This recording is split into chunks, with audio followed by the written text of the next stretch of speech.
Hello and welcome back to Crouton Cracker Jacks. Today I'm going to show you a quick and easy way to make homemade cocktail sauce. This only uses 4 ingredients. It's super easy to make. So without further ado, let me give you the recipe. I've got a small bowl here, and in this bowl I have half a cup of ketchup. This is prepared ketchup, and I'm going to use prepared horseradish for this. You want to make sure that this is prepared horseradish and not horseradish sauce. Prepared horseradish is simply horseradish and vinegar, not much else. The horseradish sauce is actually mayonnaise with horseradish in it. You don't want that. Prepared horseradish will last in your refrigerator indefinitely. So this jar here will last forever. I'm going to take about 1 tablespoon of this prepared horseradish and add this to my ketchup. If you like your cocktail sauce to be a little more, have a more bite to it, add a little bit more horseradish to this.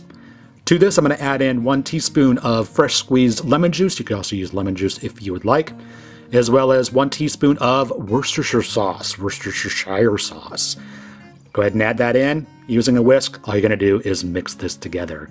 And then you want to let it sit for 20 minutes or so to let the flavors meld.